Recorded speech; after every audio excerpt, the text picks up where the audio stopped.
Hello friends, स्वागत है आपका वाईपी एजुकेशन ट्रिक चैनल पर। तो दोस्तों, आज हम ये प्रैक्टिस सेट लेके आए हैं आपको 6 प्रैक्टिस सेट ये 6 लेके आए हैं। तो आपको बताना चाहेंगे कि आप हमारे चैनल पे नए हैं या अभी तक आपने हमारे चैनल को सब्सक्राइब नहीं करा है तो आप नीचे रेड कलर के सब्सक्राइब बटन पे क्लिक कर लें और बराबर में बेल आइकन की घंटी है उसको भी प्रेस कर लें। इससे क्या होगा कि जब हम वीडियो को अपलोड करेंगे तो उसका नोटिफिकेशन सबसे पहले आपके पास पहुंच जाएगा। तो हम बिना किसी देरी के आज 6 प्रैक्टिस सेट की करते हैं शुरुआत। तो पढ़ते हैं। देखिए, पहला क्वेश्चन आपका क्या कह रहा है। क्वेश्चन नंबर 1 कह रहा है आपसे कि बच्चों में ज्ञान की रचना करने और अर्थ का निर्माण करने की क्षमता होती है। इस परिप्रेक्ष्य में इस परिप्रेक्ष्य में एक शिक्षक की भूमिका है। तो ए ऑप्शन है संप्रेषक और व्याख्याता की, दूसरा ऑप्शन है सुगमकर्ता की, तीसरा ऑप्शन है निर्देशक की और चौथा ऑप्शन है तालमेल बैठाने वाले की। तो पहला ऑप्शन का करेक्ट आंसर आपको बताना है कि इसका राइट आंसर क्या होगा। जितने भी मेरे प्यारे भाई बंधु देख रहे हैं इस वीडियो को, सभी भाई बंधु नीचे कमेंट करते रहें कि इसका राइट आंसर क्या होगा। हर क्वेश्चन का कमेंट करना है आपको कि भाई राइट आंसर क्या हो जाएगा। इससे क्या होगा कि आपको अपनी जो तैयारी है वो परखने का आपको मौका मिल जाएगा। तो दूसरा वाला विकल्प बिल्कुल सही होगा। चलते हैं नेक्स्ट क्वेश्चन की ओर, देखते हैं अगला क्वेश्चन हमारा क्या है। तो क्वेश्चन नंबर दूसरा क्या कह रहा है, इनमें से कौन सी विशेषता प्रतिभाशाली बच्चों की नहीं है। ये देखिए क्वेश्चन नेगेटिव फॉर्म में है। ए ऑप्शन है उच्च आत्म क्षमता, बी ऑप्शन है निम्न औस्तीय मानसिक प्रक्रियाएं, डी ऑप्शन है अंतर्दृष्टिपूर्वक समस्याओं का समाधान करना और सी ऑप्शन है उच्चतर श्रेणी की मानसिक प्रक्रिया। अब यहाँ पे प्रतिभाशाली बच्चों की नहीं है, कौन सी विशेषता नहीं है, तो जल्दी से कमेंट कर दीजिए इसका करेक्ट आंसर क्या होगा। तो सभी को पता चल गया होगा, इसका जो राइट आंसर हो जाएगा वो हो जाएगा दूसरा वाला ऑप्शन। ये प्रतिभाशाली बच्चों की विशेषता नहीं होती। कौन सी नहीं होती? निम्न औस्तीय मानसिक प्रक्रियाएं। चलते हैं नेक्स्ट क्वेश्चन की ओर, देखते हैं अगला क्वेश्चन क्या है। Question number 3। तो आप वीडियो को शुरू से लेकर लास्ट तक देखना। काफ़ी कुछ साइकोलॉजी के पेपर में इस बार आप टेट के पेपर में करके आओगे। तो थर्ड ऑप्शन है वो है सामाजिक नियमों व कानूनों के विरुद्ध व्यवहार करने वाला बालक कहलाता है। यानी सामाजिक नियमों व कानूनों के विरुद्ध व्यवहार करने वाला बालक है वो क्या कहलाता है।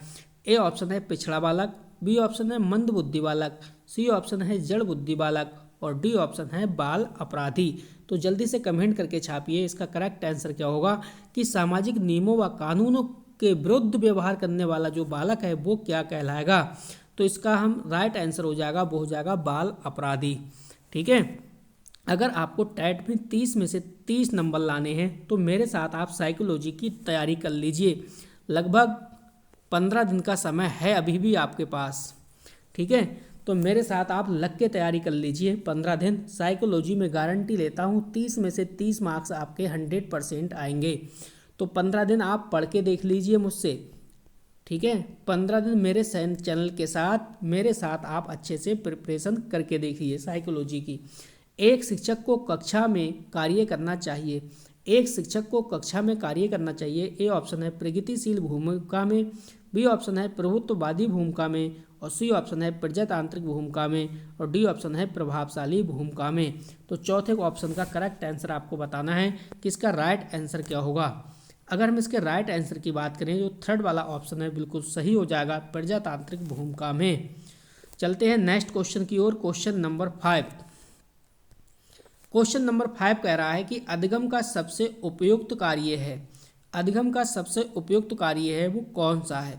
ए ऑप्शन है व्यक्तिगत समायोजन, बी ऑप्शन है सामाजिक व राजनीतिक चेतना, सी ऑप्शन है व्यवहार परिवर्तन और डी ऑप्शन है स्वयं को रोजगार के लिए तैयार करना। तो अधिगम का सबसे उपयुक्त जो कार्य है वो आपको बताना है। Question number 5। तो देखो अधिगम का मतलब क्या होता है। अधिगम का मतलब होता है व्यवहार में परिवर्तन। यानी जो थर्ड वाला ऑप्शन है ये बिल्कुल सही हो जाएगा। चलते हैं नेक्स्ट क्वेश्चन की ओर, देखते हैं अगला क्वेश्चन हमारी स्क्रीन पर क्या है। देखिए, अभी तक अगर आपने वीडियो को लाइक नहीं करा, वीडियो को लाइक कर दीजिए। वीडियो की लिंक को अपने सभी दोस्तों में शेयर कर दीजिए ताकि हर स्टूडेंट अच्छे से अपनी घर बैठे तैयारी कर सके। एक शिक्षक कौमा बच्चे द्वारा की गई छोटी छोटी गलतियों पर क्रोध प्रकट करता है। यह अंकित करता है कि वह बच्चे का शुभचिंतक है। बी ऑप्शन है उसमें ज्ञान की कमी है। सी ऑप्शन है वह कुंठित है। और डी ऑप्शन है वह संवेदनात्मक रूप से संतुलित नहीं है। यह काफ़ी अच्छा क्वेश्चन है। तो इसका जो राइट आंसर हो जाएगा वो हो जाएगा चौथा वाला ऑप्शन, बिल्कुल सही हो जाएगा कि वह संवेदनात्मक रूप से संतुलित नहीं है। क्वेश्चन नंबर 6 हमने लगा लिए। क्वेश्चन नंबर 7 देखते हैं क्या है। चलिए चारों विकल्प आपको स्क्रीन पे दिखाई देंगे, थोड़ा जूम कम करते हैं। Question number 7 NCF 2005। देखिए NCF आप 2005 को अच्छे से पढ़ लीजिए। यहाँ से भी आपको टेट के एग्ज़ाम में एक मार्क्स है वो आपका मिल जाएगा। NCF 2005 के संबंध में निम्न में से कौन सा कथन सही है। तो ए ऑप्शन है यह भारत की विद्यालय शिक्षा के संबंध में एक संवैधानिक संशोधन है। बी ऑप्शन है यह NCERT द्वारा तैयार किया गया दस्तावेज है जो भारत की विद्यालय शिक्षा के संबंध में संस्तुतियाँ प्रस्तुत करता है। थर्ड ऑप्शन है यह भारत में गुणात्मकता या कह सकते हो गुणात्मक शिक्षा के संबंध में यूनेस्को और भारत सरकार द्वारा हस्ताक्षरित दस्तावेज है। डी ऑप्शन है उपरोक्त में से कोई नहीं। तो जल्दी से कमेंट करिए। देखिए साइकोलॉजी की तो ये पहचान होती है, जो विकल्प ज़्यादा बड़ा होगा उसका आंखें मीच के वही ऑप्शन लगा देना, वही ऑप्शन बिल्कुल सही होगा। ज़्यादातर 80% केसेस में यही होता है। चलते हैं नेक्स्ट क्वेश्चन की ओर। Question number 8। चलिए देखिए क्वेश्चन नंबर 8 को पढ़ते हैं। अधिगम में आकलन किसके लिए आवश्यक है। अधिगम में आकलन किसके लिए या किस लिए आवश्यक होता है। ए ऑप्शन है ग्रेड एवं अंकों के लिए। बी ऑप्शन है जांच परीक्षण के लिए। और सी ऑप्शन है प्रेरणा के लिए। डी ऑप्शन है पृथक्करण और श्रेणीकरण के उद्देश्यों को प्रोत्साहन देने के लिए। तो जल्दी से कमेंट करिए क्वेश्चन नंबर 8 का करेक्ट आंसर क्या होगा। तो इसके हम करेक्ट आंसर की बात करें तो अधिगम में आकलन किस लिए आवश्यक होता है, तो प्रेरणा के लिए। थर्ड वाला ऑप्शन बिल्कुल सही हो जाएगा। अगर आपको अपना आंसर आता है तो वो वही कमेंट करिए। अगर आपको लगता है कि हमारा द्वारा बताया गया क्वेश्चन गलत है या मैंने किसी ऑप्शन में आपको गलत आंसर बता दिया तो प्लीज़ कमेंट करके अवश्य बताइए। चलते हैं नेक्स्ट क्वेश्चन की ओर। चलिए देखते हैं क्वेश्चन नंबर आपका 9। देखो कौशल सीखने की पहली अवस्था है। कौशल सीखने की पहली अवस्था है। ए ऑप्शन है यथार्थता। बी ऑप्शन है कल्पनाशीलता। सी ऑप्शन है समन्वय और डी ऑप्शन है अनुकरण। तो क्वेश्चन नंबर 9 का करेक्ट आंसर बताना है आपको। कौशल सीखने की जो पहली स्टेज है वो कौन सी है। तो आपको पता है जब बच्चा छोटा होता है तो वो अनुकरण के माध्यम से सीखता है। Next question, question number 10। 10वां क्वेश्चन पे भी स्टार लगाइए, अच्छा क्वेश्चन है। मानसिक आयु के प्रत्यय का सर्वप्रथम प्रयोग किया था किसने। देखो यहाँ पे मानसिक आयु के प्रत्यय का प्रयोग किया था सर्वप्रथम किसने, ये पूछ रहा है। ए ऑप्शन है थॉर्नडाइक। बी ऑप्शन है गिलफोर्ड। सी ऑप्शन है स्पीयरमैन। डी ऑप्शन है विनय साइमन ने। तो जल्दी से कमेंट बॉक्स में इसका करेक्ट आंसर छापना है आपको। क्वेश्चन नंबर 10 का राइट आंसर क्या हो जाएगा। तो मानसिक आयु के बारे में आपको पता होगा, इसका जो राइट आंसर हो जाएगा वो हो जाएगा चौथा वाला विकल्प विनय साइमन। चलते हैं नेक्स्ट क्वेश्चन की ओर। अगला जो क्वेश्चन है वो आपका शैशवावस्था के लिए उत्तम शिक्षण विधि है। यानी जो शैशवावस्था है उसके लिए जो उत्तम विधि है वो या उत्तम शिक्षण विधि है वो कौन सी है। ए ऑप्शन है मॉन्टेसरी विधि। बी ऑप्शन है खेल विधि। सी ऑप्शन है किंडरगार्टन विधि और डी ऑप्शन है यह सभी। तो शैशवावस्था की बात हो रही है, जल्दी से कमेंट बॉक्स में छाप दीजिए क्वेश्चन नंबर 11 का करेक्ट आंसर क्या होगा।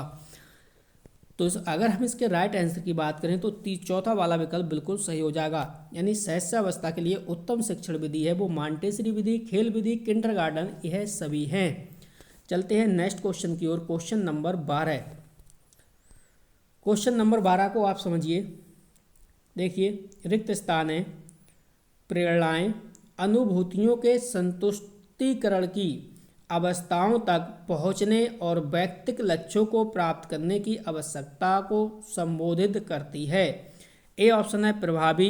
बी ऑप्शन है भावात्मक। सी ऑप्शन है संरक्षण उन्मुखी और डी ऑप्शन है सुरक्षा उन्मुखी। तो जल्दी से कमेंट करिए क्वेश्चन नंबर 12 है उसका करेक्ट आंसर क्या होगा। क्वेश्चन नंबर 12 का करेक्ट आंसर आपको बताना है। अगर हम इसके करेक्ट आंसर की बात करें तो क्वेश्चन नंबर 12 का सेकंड वाला बिल्कुल सही हो जाएगा, भावात्मक। नेक्स्ट क्वेश्चन, वीडियो को लाइक नहीं करा तो प्लीज़ वीडियो को लाइक कर दीजिए। जितने भी मेरे भाई बहन इस वीडियो को देख रहे हैं वीडियो को लाइक कर दीजिए। वीडियो की लिंक को अपने सभी दोस्तों में शेयर भी कर दीजिए। क्वेश्चन नंबर 13 क्या कह रहा है, निम्नलिखित में से कौन सा कारक अधिगम को सकारात्मक प्रकार से प्रभावित करता है। देखो अधिगम को कौन से प्रकार से, सकारात्मक। ठीक है, ए ऑप्शन है अनुत्तीर्ण हो जाने का भय, बी ऑप्शन है सहपाठियों से प्रतियोगिता, सी ऑप्शन है अर्थपूर्ण संबंध और डी ऑप्शन है माता पिता की ओर दबाव। जल्दी से करेक्ट आंसर आप कमेंट करिए। क्वेश्चन नंबर 13 का राइट आंसर क्या होगा, इसके बाद मिलान कर लीजिए आप मेरे आंसर से। इसका जो राइट आंसर हो जाएगा वो हो जाएगा अर्थपूर्ण संबंध। चलते हैं नेक्स्ट क्वेश्चन की ओर। क्वेश्चन नंबर 14, क्वेश्चन नंबर 14 कह रहा है आकलन। ए ऑप्शन है बच्चों को लेबल करने और वर्गीकृत करने की अच्छी रणनीति है, बी ऑप्शन है बच्चों में प्रतियोगात्मक भावना को सक्रिय रूप से बढ़ावा देना है, सी ऑप्शन है सीखने को सुनिश्चित करने के लिए तनाव और दबाव को उत्पन्न करना है, डी ऑप्शन है सीखने में सुधार का एक तरीका है। तो आकलन के बारे में बताइए जल्दी से। इसका राइट आंसर हो जाएगा वो क्या हो जाएगा, आकलन से क्या होता है, सीखने में सुधार का एक तरीका है, यानी चौथा वाला जो ऑप्शन है ये बिल्कुल सही हो जाएगा। चलते हैं नेक्स्ट क्वेश्चन की ओर। क्वेश्चन नंबर 15, चलिए देखिए क्वेश्चन नंबर 15 को समझिए आप। क्वेश्चन नंबर 15 कह रहा है निम्नलिखित में से कौन सा एक कथन समावेशन का सबसे अच्छा वर्णन करता है। तो पहला ऑप्शन है यह एक विश्वास है कि बच्चों को अपनी योग्यताओं के अनुसार अलग किया जाना चाहिए, दूसरा ऑप्शन है यह एक विश्वास है कि कुछ बच्चे कभी कुछ सीख नहीं सकते, तीसरा वाला ऑप्शन है यह एक दर्शन है कि सभी बच्चों को नियमित विद्यालय प्रणाली में समान शिक्षा प्राप्त करने का अधिकार है, और चौथा ऑप्शन है यह एक दर्शन है कि विशेष बच्चे ईश्वर के विशेष उपहार हैं। तो जल्दी से कमेंट करिए क्वेश्चन नंबर 15 का करेक्ट आंसर है वो क्या होगा। तो जल्दी से बताइए कमेंट बॉक्स में। इसका जो राइट आंसर हो जाएगा वो थर्ड वाला ऑप्शन बिल्कुल सही हो जाएगा। यह एक दर्शन है कि सभी बच्चों को नियमित विद्यालय प्रणाली में समान शिक्षा प्राप्त करने का अधिकार है। चलते हैं नेक्स्ट क्वेश्चन की ओर। क्वेश्चन नंबर 16,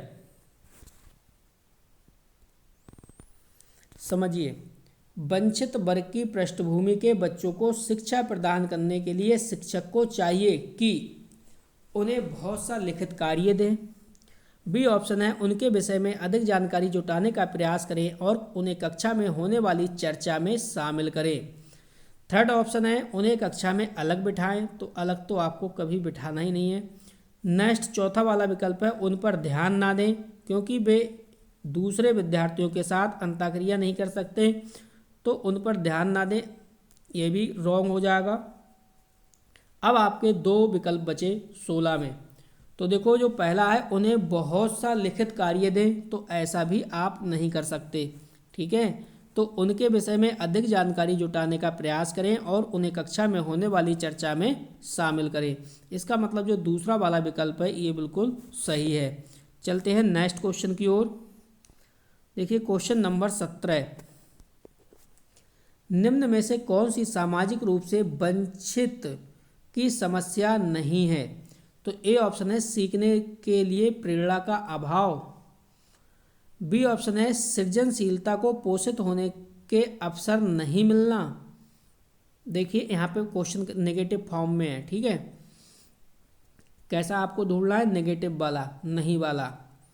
सृजनशील को पोषित होने के अवसर नहीं मिलना चाहिए, ऐसा तो नहीं है। दूसरा ऑप्शन है रहने के लिए स्वस्थ परिवेश का अभाव, ये भी रॉन्ग है। विद्यालय में पक्षपातपूर्ण वातावरण का सामना करना, ये भी आपका रॉन्ग है। इसका मतलब सीखने के लिए प्रेरणा का अभाव। ये क्वेश्चन के हिसाब से आपका पहला वाला ऑप्शन बिल्कुल है वो सही हो जाएगा क्योंकि नेगेटिव फॉर्म में क्वेश्चन पूछ रहा था आपसे। चलते हैं नेक्स्ट क्वेश्चन की ओर। क्वेश्चन नंबर 18, क्वेश्चन नंबर 18 आपसे कह रहा है कि भाई शिक्षण प्रक्रिया में विद्यार्थी ए ऑप्शन है आश्रित चर, बी ऑप्शन है स्वतंत्र चर, सी ऑप्शन है मध्यस्थ चर और डी ऑप्शन है इनमें से कोई नहीं। तो क्वेश्चन नंबर 18 का आपको राइट आंसर बताना है कि शिक्षण प्रक्रिया में जो विद्यार्थी है वो क्या है। तो जो शिक्षण प्रक्रिया में जो विद्यार्थी है इसका जो राइट आंसर हो जाएगा वो पहला वाला ऑप्शन बिल्कुल सही हो जाएगा, क्योंकि वो आश्रित चर है। चलते हैं नेक्स्ट क्वेश्चन की ओर। Question number 19। वीडियो को लाइक नहीं करा तो प्लीज़ वीडियो को लाइक कर दीजिए। क्वेश्चन नंबर 19 को समझिए आप। RTE एक्ट 2009 के अनुसार शिक्षक हेतु प्रति सप्ताह कार्य घंटे हैं, यानी एक सप्ताह में जो शिक्षक है वो कितने घंटे कार्य करेगा। सप्ताह की बात हो रही है यहाँ पे, प्रति सप्ताह, ये ध्यान रखना है। तो क्वेश्चन नंबर 19 को ऑप्शन देखिए क्या है। पहला ऑप्शन है 40, दूसरा ऑप्शन है 42, तीसरा ऑप्शन है 45 और चौथा ऑप्शन है 48। तो जल्दी से कमेंट बॉक्स में छापिए इसका करेक्ट आंसर क्या होगा। तो इसका जो राइट आंसर हो जाएगा वो हो जाएगा सी वाला ऑप्शन, कितना, 45 घंटे। चलते हैं नेक्स्ट क्वेश्चन की ओर। Question number 20। तो क्वेश्चन नंबर 20 आपसे क्या कह रहा है समझिए। रिक्त स्थान यहाँ पे पहला ही शब्द है, वो यहाँ से जो ऑप्शन है वो पहले ही स्थान पे आपको भरना है। छात्र में रुचि उत्पन्न करने की कला है। ए ऑप्शन है शिक्षण, बी ऑप्शन है सहानुभूति, सी ऑप्शन है समदृष्टि और डी ऑप्शन है प्रेरणा। तो क्वेश्चन नंबर 20 का आपको करेक्ट आंसर बताना है। तो जाहिर सी बात है इसका राइट आंसर हो जाएगा चौथा वाला ऑप्शन। जो प्रेरणा है वो छात्र, प्रेरणा से क्या होगा, प्रेरणा छात्र में रुचि उत्पन्न करने की एक कला है। तो चलते हैं नेक्स्ट क्वेश्चन की ओर। अगला क्वेश्चन देखते हैं आपकी स्क्रीन पे क्या है। Question number 21। क्वेश्चन नंबर 21 को पढ़िए आप। कक्षा शिक्षण में पाठ प्रस्तावना सोपान सीखने के किस नियम पर आधारित है, यानी कक्षा शिक्षण में पाठ प्रस्तावना सोपान सीखने के किस नियम पर आधारित है। तो ए ऑप्शन है प्रभाव का नियम, बी ऑप्शन है साध्यता का नियम, सी ऑप्शन है तत्परता का नियम और डी ऑप्शन है साहचर्य का नियम।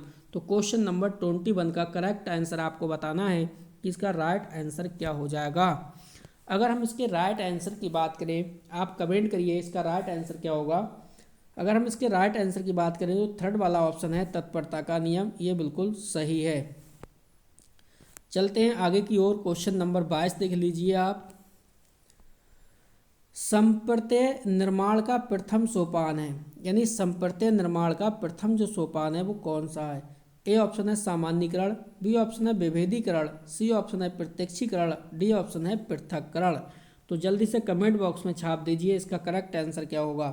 समप्रत्यय निर्माण का जो प्रथम सोपान है वो उसका राइट आंसर क्या हो जाएगा। तो उसका राइट आंसर हो जाएगा भाई प्रत्यक्षीकरण। क्वेश्चन देखिए 22 हमने पढ़ लिए। अभी तक आप लोगों ने लाइक नहीं करा वीडियो को, तो प्लीज़ जितने भी मेरे भाई बंधु, मेरे मित्र देख रहे हैं इस वीडियो को, वो सभी भाई बंधु इस वीडियो को लाइक कर दीजिए और वीडियो की लिंक को अपने सभी दोस्तों में शेयर भी कर दीजिए। Question number 23। परीक्षणात्मक अधिगम संप्रत्यय, यहाँ पे आपको रिक्त स्थान में भरना है, द्वारा दिया गया है। ये जो संप्रत्यय किसके द्वारा दिया गया है, कौन सा, परीक्षणात्मक। तो ए ऑप्शन है टोलमैन, बी ऑप्शन है बैंड्रा, सी ऑप्शन है थॉर्नडाइक, डी ऑप्शन है कोलर। तो जल्दी से कमेंट करिए क्वेश्चन नंबर 23 का करेक्ट आंसर क्या होगा। देखो कोलर तो गेस्टाल्टवादी, इनकी तो चर्चा है ही नहीं कहीं। अब बचे आपके दो ऑप्शन टोलमैन एंड बैंड्रा। तो टोलमैन भी इसके नहीं है, इसका मतलब जो बी वाला ऑप्शन है ये बिल्कुल सही हो जाएगा। परीक्षणात्मक जो अधिगम संप्रत्यय है ये बैंड्रा द्वारा दिया गया है। Next question, question number 24। Albert Bandra निम्न में से किस सिद्धांत से संबंधित हैं। आपको ये बताना है कि जो अल्बर्ट बैंड्रा साइकोलॉजिस्ट हैं ये किस सिद्धांत से रिलेटेड है। ए ऑप्शन है सामाजिक अधिगम सिद्धांत, बी ऑप्शन है व्यवहारात्मक सिद्धांत और सी ऑप्शन है विकास का संज्ञानात्मक सिद्धांत, डी ऑप्शन है विकास का मनोसामाजिक सिद्धांत। तो क्वेश्चन नंबर 24 का आपको करेक्ट आंसर बताना है। जब भी देखिए अल्बर्ट बैंड्रा की बात आती है तो जिस ऑप्शन में आपको सामाजिक दिख जाए, समाज से रिलेटेड हो, सामाजिक की बात करें, वही ऑप्शन इसका बिल्कुल सही होगा। तो जो पहला वाला ऑप्शन है ये बिल्कुल सही है। चलते हैं नेक्स्ट क्वेश्चन की ओर, क्वेश्चन नंबर 25। तो जो 25वां क्वेश्चन है आपका क्या कह रहा है, देखो समझो। प्राथमिक स्तर पर दबे समिति ने किन विषयों में अपेक्षित अधिगम स्तर का निर्धारण किया था? तो ए ऑप्शन है इसमें, वो है गणित अध्ययन, बी ऑप्शन है पर्यावरण अध्ययन, सी ऑप्शन है भाषा अध्ययन और डी ऑप्शन है ए है सभी। तो क्वेश्चन नंबर 25 का आपको करेक्ट आंसर बताना है कि इसका राइट आंसर है वो क्या हो जाएगा। तो इसका तो करेक्ट आंसर है, सभी को पता होगा भाई, इसका गणित अध्ययन, पर्यावरण अध्ययन, भाषा अध्ययन यह सभी हो जाएगा। इसका मतलब चौथा वाला जो विकल्प है वो बिल्कुल सही है। क्वेश्चन नंबर देखते हैं 26। देखिए क्वेश्चन नंबर 26 आपका बिल्कुल गलत नहीं होना चाहिए। अगर आप टेट के एग्ज़ाम या सी टेट का एग्ज़ाम देने जा रहे हैं तो इस क्वेश्चन को आपको गलत नहीं करना है। निम्न में से कौन सा सीखने का नियम नहीं है? यहाँ पे देखो नहीं वाला पूछ रहा है, इसका मतलब 3 हैं और एक जो विकल्प है वो नहीं है। तो ए ऑप्शन है तत्परता का नियम, बी ऑप्शन है तनाव का नियम, सी ऑप्शन है प्रभाव का नियम और डी ऑप्शन है अभ्यास का नियम। तो 26 का आपको करेक्ट आंसर बताना है। क्वेश्चन नेगेटिव फॉर्म में है तो इसका जो राइट आंसर हो जाएगा वो हो जाएगा तनाव का नियम। इसका मतलब तत्परता का नियम, प्रभाव का नियम और अभ्यास का नियम, ये किसके नियम है, किसने दिए हैं? तो आपको ध्यान रखना है थॉर्नडाइक के। ठीक है, थॉर्नडाइक के ये मुख्य नियम है। थॉर्नडाइक के 2 नियम होते हैं, मुख्य और गौड़। तो ये जो मुख्य नियम है ये तीनों नियम हैं। चलते हैं आगे की ओर, क्वेश्चन नंबर 27। क्वेश्चन नंबर 27 को अच्छे से समझना है आपको।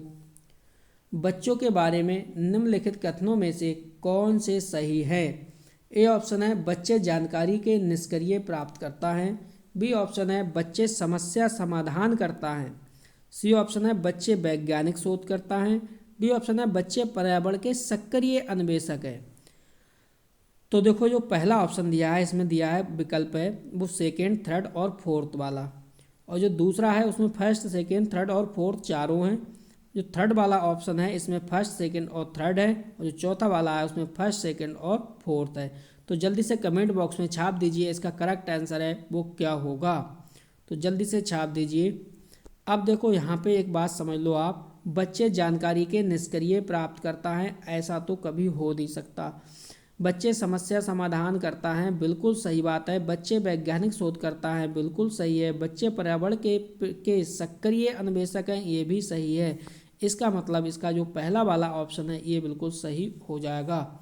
चलते हैं आगे की ओर, समझते हैं हम नेक्स्ट क्वेश्चन हमारा क्या है। Question number 28।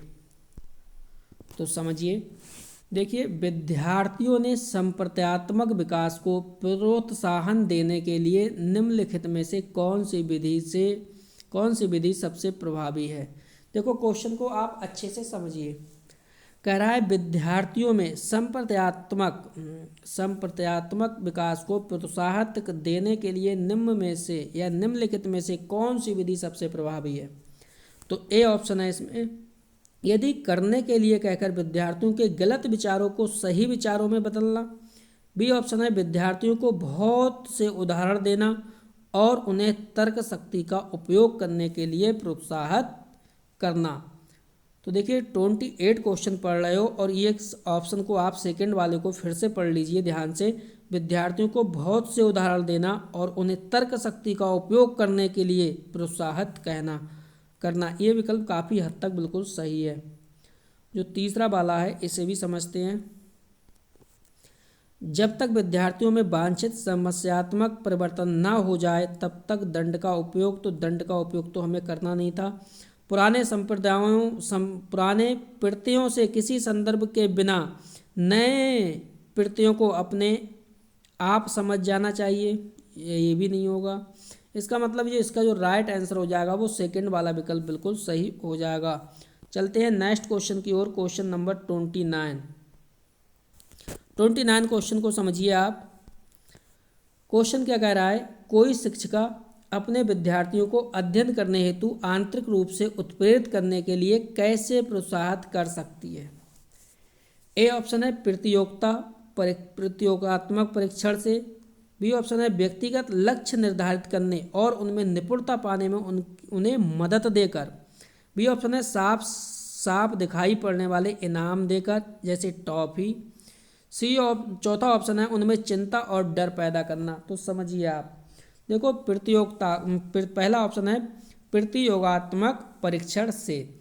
तो आपको पता होना चाहिए भाई, ये काम आपको नहीं करना है, प्रतियोगिता वाली कहानी बंद कर दीजिए आप, ये तो होगा नहीं।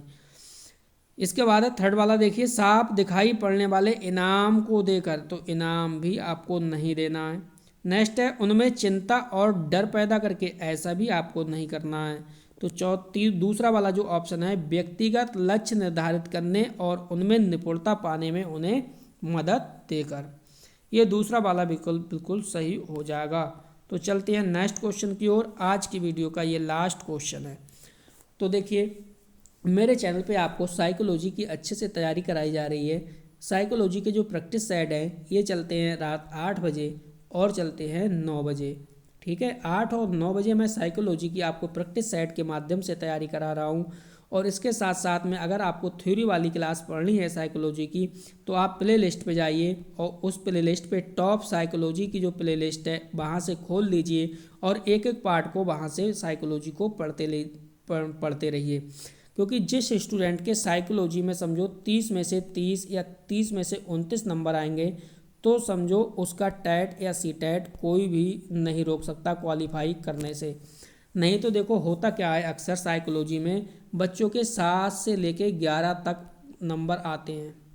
जिसे भी साइकोलॉजी नहीं आती है तो उसके 7 नंबर होंगे या फिर 8 होंगे या 9 होंगे या 10 होंगे या 11 होंगे, ऐसे नंबर आते हैं साइकोलॉजी में। और क्या होता है फिर, कुछ बच्चों के लिए मैथ वैसे नहीं आती, ठीक है। उसके बाद एक ऑप्शनल जो सब्जेक्ट होता है जैसे इंग्लिश, तो कुछ बच्चों के साथ इंग्लिश की भी प्रॉब्लम है और उन्हें संस्कृत की भी प्रॉब्लम है, इसलिए थोड़ा मुश्किल हो जाता है टेट को क्वालिफाई करना।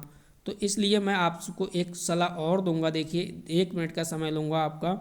आप सबसे पहले 3 सब्जेक्टों को ऐसे ही पकड़ बना लीजिए, 3 सब्जेक्टों में जिसमें आपको कम से कम 30 में से तो 29 तो नंबर आने ही आने हैं आपके। 3 सब्जेक्ट वो कौन से होंगे मैं आपको बता रहा हूँ। 3 सब्जेक्ट देखो, पहला है आप साइकोलॉजी को रट्टा मान लीजिए, पूरा कंप्लीट कर लीजिए, ठीक है। दूसरा है आप हिंदी, आप हिंदी के साथ जा सकते हैं। तीसरा है आप ईवीएस के साथ जा सकते हैं। किसके साथ? ईवीएस। ये सब्जेक्ट हैं 3। इन तीनों सब्जेक्टों को आप 100% कवर कर लीजिए, बकाया आप मैथ 0 कर दीजिए, चाहे संस्कृत इंग्लिश हो वो भी 0 कर दीजिए, तो भी कोई फ़र्क नहीं पड़ने वाला। क्योंकि ये साइकोलॉजी, हिंदी और ईवीएस ये आपके 100% क्लियर होना चाहिए। पूरा कॉन्फिडेंस आपके लिए आपके ऊपर होना चाहिए, आपको अपने ऊपर होना चाहिए कि भाई 30 में से 30 मैं ला सकता हूँ। फिर देखिए होगा क्या, होगा आपके साथ ये कि भाई अगर मान लो 30 में से 30 नहीं भी आए आपके, तो फिर कितने आ सकते हैं? देखो 30 में से 30 नहीं आए तो 27 या 28 नंबर तो आपको हर पेपर में मिल ही जाएंगे। चलिए मैं 27 और 28 भी नहीं दूंगा, अगर आप 30 नंबर की तैयारी करने के लिए तैयारी कर रहे हो तो 25 नंबर कहीं नहीं गए हैं, और 3 सब्जेक्ट का मतलब होता है 25 या 75, ठीक है। इसके बाद अगर आप 75 नंबर ये हो गए और 10 नंबर अगर मैथ में सिर्फ और सिर्फ तुक्का लगा के आ जाओगे तो भी 10 क्वेश्चन हो जाएंगे, और संस्कृत अगर इंग्लिश में आप तुक्का लगा के भी आ जाओगे तो भी 10 क्वेश्चन सही हो जाएंगे। इसका मतलब 75, 10, 85 और 10 95। टैट में आपके 95 नंबर कहीं भी नहीं गए हैं, चाहे आप जनरल कैटेगरी के हो, चाहे एससी के हो, चाहे ओबीसी के हो। तो इसलिए मेरी आपसे एक सलाह है, आप मानो या ना मानो वो आपकी मर्जी है, आप हिंदी को 100% कवर कर लीजिए। साइकोलॉजी और ईवीएस 3 सब्जेक्टों पे ऐसी पकड़ मजबूत कर लीजिए कि 30 में से 29 या 28 मार्क्स आपको लाना ही लाना है। तो चलिए आज की वीडियो का ये लास्ट क्वेश्चन है, इसे भी समझते हैं। क्वेश्चन नंबर 30, मनोविज्ञान का शिक्षा के क्षेत्र में सबसे बड़ा योगदान है। मनोविज्ञान का शिक्षा के क्षेत्र में सबसे बड़ा जो योगदान है वो कौन सा है? ए ऑप्शन है विषय केंद्रित शिक्षा, बी ऑप्शन है शिक्षक केंद्रित शिक्षा, सी ऑप्शन है क्रिया केंद्रित शिक्षा, और डी ऑप्शन है बाल केंद्रित शिक्षा। आज की वीडियो का लास्ट क्वेश्चन है, जल्दी से कमेंट करिए इसका करेक्ट आंसर है वो क्या होगा। तो इसका हो जाएगा चौथा वाला विकल्प बिल्कुल सही, बाल केंद्रित शिक्षा। तो ये था आज का प्रैक्टिस सेट। छठा प्रैक्टिस सेट का आपका कंप्लीट हो चुका है। अब आप कमेंट करके बताना कि वीडियो आपको कैसी लगी। इस वीडियो में इतना ही था। वीडियो देखने के लिए आपका बहुत बहुत धन्यवाद। मिलते हैं नेक्स्ट वीडियो में।